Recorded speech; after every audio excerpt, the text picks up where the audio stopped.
अस्सलाम वालेकुम students, I hope you are doing well. आज हमारा जो टॉपिक है वो है फर्स्ट लॉ ऑफ थर्मोडायनेमिक्स।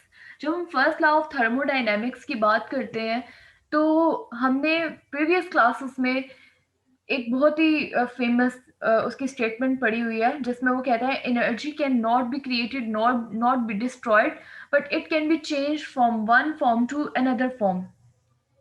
अब एक सिस्टम जो है वो कभी भी एनर्जी को ना क्रिएट कर सकता है और ना ही उसको डिस्ट्रॉय कर सकता है, लेकिन वो सिस्टम उस एनर्जी को एक्सचेंज कर देता है सराउंडिंग के साथ। फॉर एग्जांपल हमारे पास कोई रिएक्शन हुआ है किसी बीकर में और वो एक एक्सोथर्मिक रिएक्शन था। अब उस एक्सोथर्मिक रिएक्शन के नतीजे में क्या हुआ, हीट रिलीज होती है। अब वो हीट जो है वो बीकर की वॉल से बाहर सराउंडिंग में ट्रेवल कर जाती है, यानी सिस्टम ने उस एनर्जी को क्रिएट नहीं किया। सिस्टम के बॉन्ड्स के अंदर वो एनर्जी ऑलरेडी थी।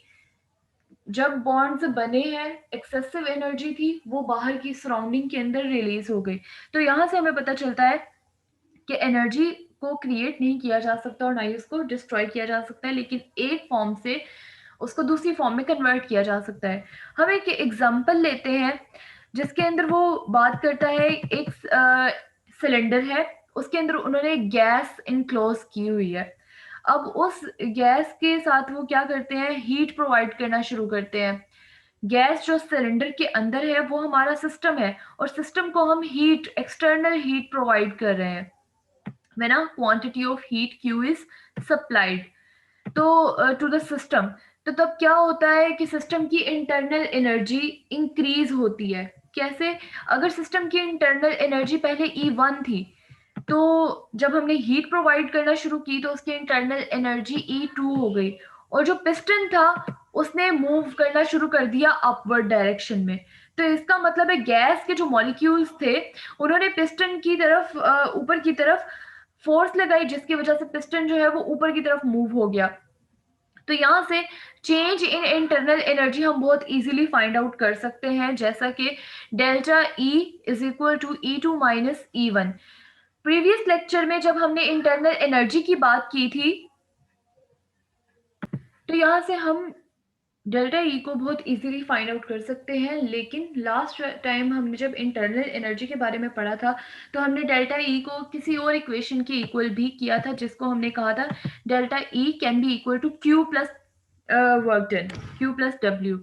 और जहां पर क्यू जो थी वो हीट थी और डब्ल्यू जिसको हमने कहा था कि ये वर्क डन है।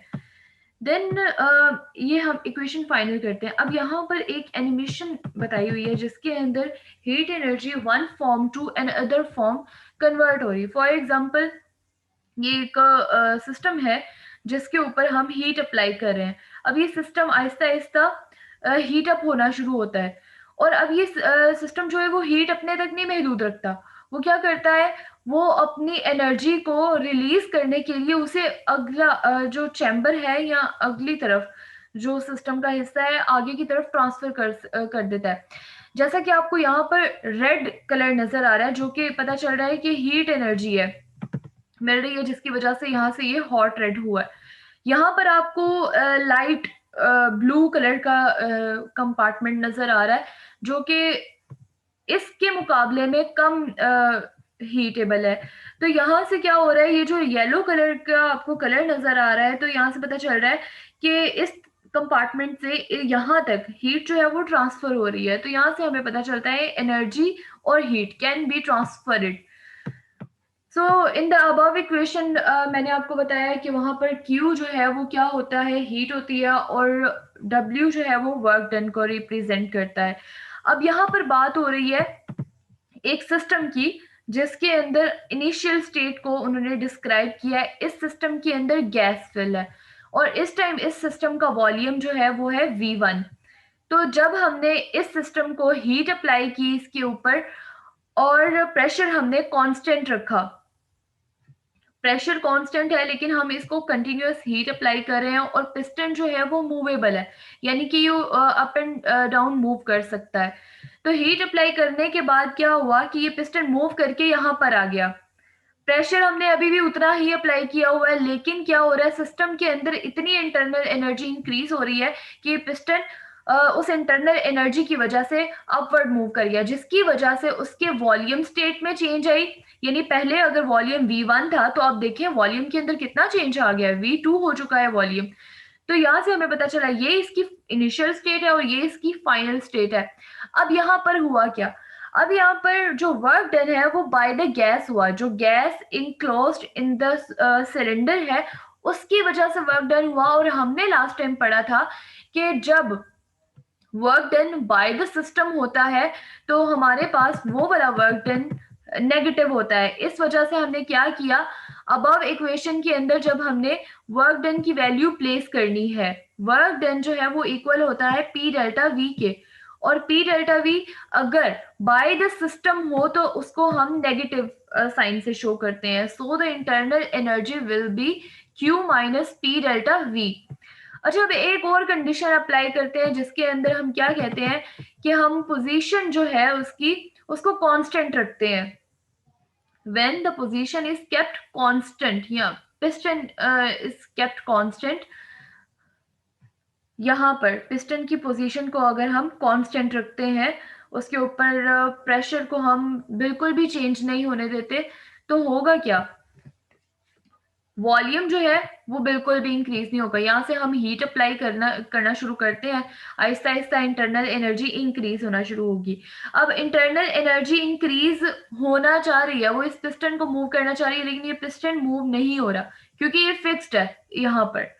तो पिस्टन अगर मूव नहीं हो रहा, चेंज इन वॉल्यूम नहीं हो रहा, तो जब चेंज इन वॉल्यूम ही नहीं होगा तो हमारे पास जो दूसरा वाला हिस्सा है, फॉर एग्जाम्पल अगर वॉल्यूम ही चेंज नहीं हो रहा तो ये इक्वेशन कैसे हो जाएगी, ये इक्वेशन कुछ इस तरह से हो जाएगी, delta E that will be equal to Q minus P, जो है यहाँ पर प्रेशर तो हमने अप्लाई किया हुआ है ऑब्वियसली, और हम डेल्टा वी की बात करें तो वो यहाँ पर चेंज ही नहीं हो रहा, जिसकी वजह से हम कह रहे हैं डेल्टा वी जो है वो जीरो है।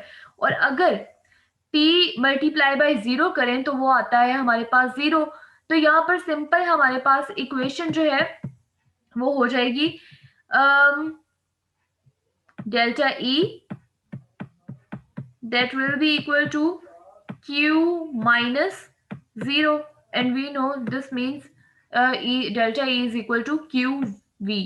अच्छा, अब यहाँ पर जो स्मॉल v लिखा हुआ है इसका मतलब क्या है, इसका मतलब ये है कि वॉल्यूम जो है वो कांस्टेंट है, यानी कि वॉल्यूम में बिल्कुल भी चेंजिंग नहीं आ रही, जिसकी वजह से हम इसको delta E is equal to Q V लिखते हैं। अब यहाँ से हमें एक internal energy of the system किस तरह से चेंज होती है, एक जब वॉल्यूम को कांस्टेंट रखा जाता है तो तब होता क्या है कि सिस्टम जो है वो सिंपल हीट को अब्सॉर्ब करता जाता है अपने अंदर और अपनी इंटरनल एनर्जी इंक्रीज करता जाता है, जिसकी वजह से internal energy simple equal to heat होती है, अमाउंट ऑफ हीट होती है। सो यहाँ तक हमारा आज का लेक्चर था, first law of thermodynamics. In the next lecture we will see about the enthalpy and its equations. For the next time, inshallah, I will upload a video soon. Thank you so much.